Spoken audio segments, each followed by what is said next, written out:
Yes, now big story developing here in the UK. 47 people have been arrested as part of an operation to deter further disorder and violence in Leicester. This comes as tensions involving sections of the Muslim and Hindu communities clashed over the weekend after a Pakistan versus India cricket match escalated into violence. Yes, well, police faced significant aggression to deal with the crowds, and Temporary Chief Constable for Leicester, Rob Nixon, said officers had been brought in from all sorts of different parts of the country to help with the operation. Well, joining us now to discuss this is Dr Rakib Ehsan, social policy analyst. Thank you so much for joining us this morning. I mean, could you just explain to others, you said it a bit in the introduction, but many people would just be surprised to find that issues and conflicts that seem not necessarily associated with domestic UK politics actually taking on a potentially violent form on the streets of this country? Well, I think that some of the scenes, the public disorder that's taking place in Leicester may be very surprising for many people. But for others, they may not be so surprised. I think for some time, we've seen the local politics in Leicester become increasingly communalised. The prioritisation of foreign policy issues, foreign territorial disputes, are being prioritised over bread and butter domestic issues. And I do feel that a lot of the public disruption in Leicester, much of that is as a result of out-of-town troublemakers from other major cities such as London and Birmingham entering Leicester. And I think that there is also that problem of recently arrived subcontinental migrants with radical ideological beliefs entering the fray. So you can see that much of the public disorder which is taking place in Leicester, it's a result of a mixture of both domestic and international factors. I'm not asking you to look into the brains of the people doing this. Clearly, there's been a lot of arrests, and they're not very rational people. But what are the motivations and the intentions behind all of this? Has this been brewing for a long time? Because I have to admit, this is not something I've heard of really before happening in Leicester.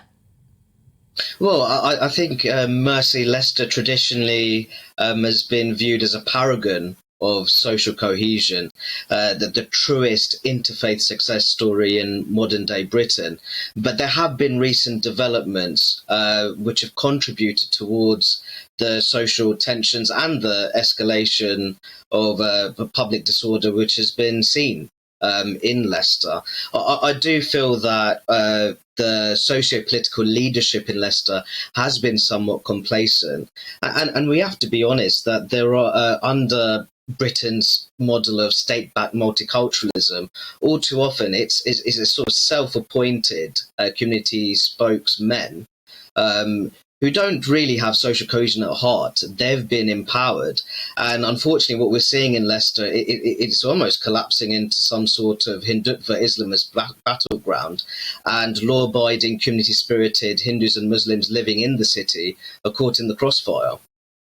On that point about perhaps the lack of kind of socio-political leadership, because I mean, for many people in the UK for the last couple of weeks have been engrossed really in this period of national mourning and have been amazed by the national unity that has been shown. But I guess beyond that, there are real fractures and fragmentation in many parts of British society. And how do we kind of meet those two things, that on the one hand, the desire to have a cohesive civic identity and the reality of these kind of fracturing identity groups across the country?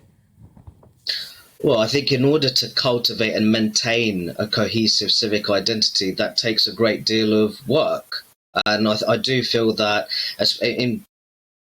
in cities such as Leicester, there has been a complacency that's creeped in. I think it's worth noting that last month, the University of Leicester announced that it was planning to hold a series of events celebrating multicultural success in Leicester and immigration-induced diversity.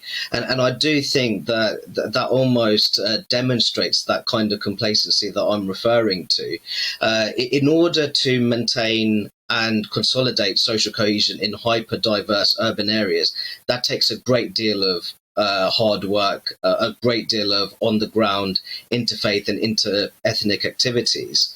But on top of that, if I'm being if I'm being absolutely honest, we do have to see problematic patterns of immigration, and I do think that we can't ignore the Hindutva threat, especially when we're looking at post-Brexit liberalisation of immigration rules when it comes to countries such as India. So what we really need to do is work towards a more pro-integration immigration system, and we have to confront various forms of foreign-inspired sectarianism and ultra-religious identity politics in our communities.